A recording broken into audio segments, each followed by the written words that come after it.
파업하면 사업을 어떻게 해야 하는지, 선순환이 무엇인지도 모르기 때문에 결국은 무슨 소리를 해요? 나는 망했네.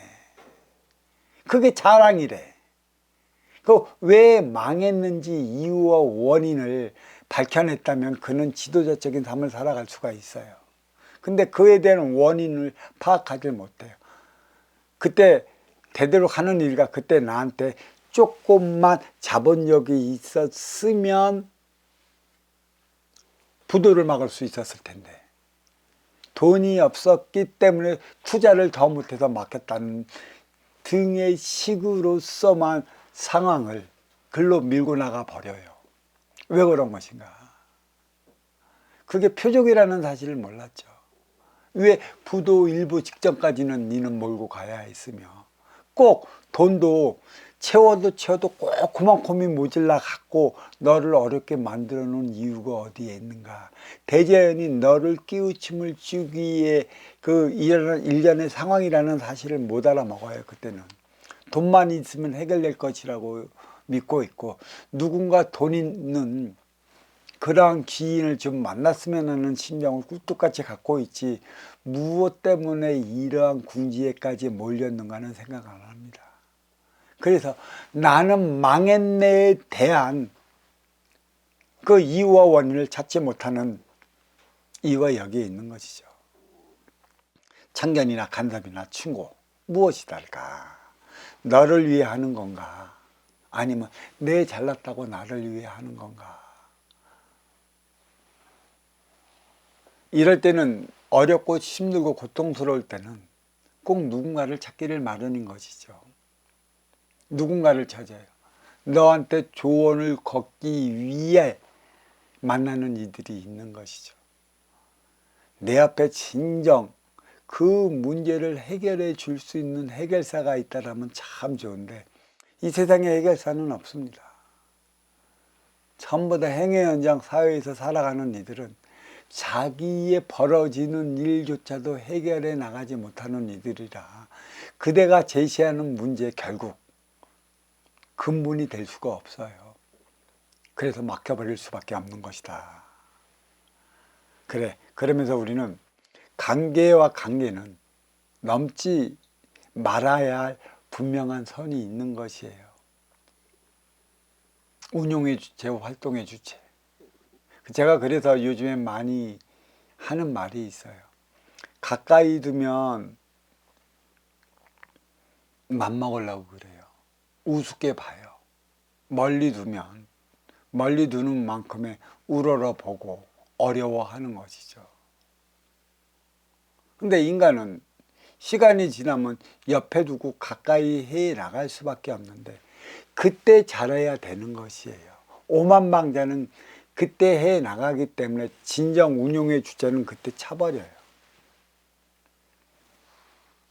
그러니까 멀리 두면 어려워하고 가까이 두면 우습게 보고, 이거 어떻게 하겠습니까? 운용의 주체는 운용의 주체로서의 위상이 있어야 하는 것이고, 활동의 주체는 활동의 주체로서의 그 운용의 주체를 에게 배워야 할, 또 채워야 할 자기의 아쉬움이, 부족함이 있기 때문에 거기에 대한 너의 그 인성을 갖추지 못하면 어쩔 수 없는 일인 것이에요. 그리고 지적해야 된다. 결코 유쾌하지 못해요. 내가 이 도량에서도 대자연법으로 우리 그 도반들을 그냥 지켜만 봐야 돼요. 가끔 법문으로서만 일깨워 줘야 하는데,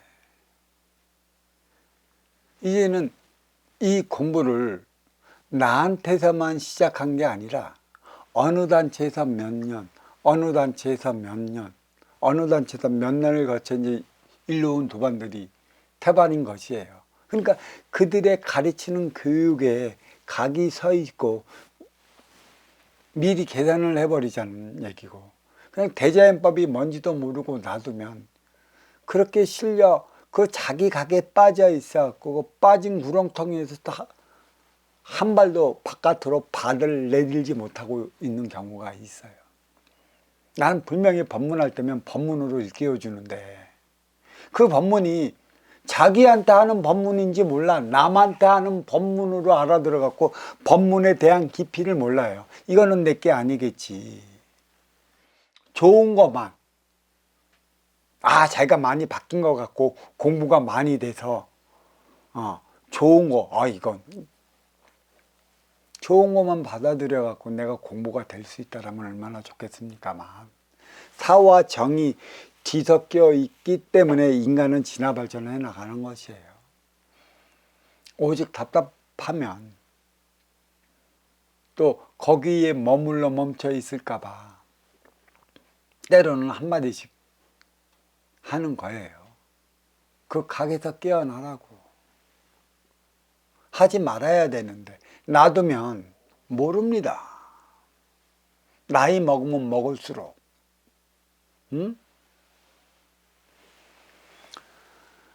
나도 이게 하지 말아야 되는데도 놔두면 자기 셈법, 자기 논리, 자기가 바라보는 관으로 내 앞에 인연을 바라보기 때문에 치우쳐.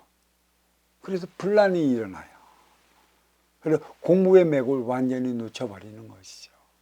법문할 때 잘 들으십시오. 도량에서 벌어지고 우리 도반들이 왜 이렇게 내 셈법으로 빠져 있어 자기 고집을 깨지 못하는 이유가 어디에 있는가. 법문으로 다 나가니까 잘 듣고 이해를 하시면 나름 괜찮을 것입니다. 공부의 맥만 잡으면 괜찮을 것이고 법문 안에 모든 게 묻어져 있다. 이 지적해대는 게, 지적이나 해대는 행동이 어디 유쾌할 수 있겠습니까? 지적해대는 스승은 더더욱 그래요. 이거 하지 말아야 돼요.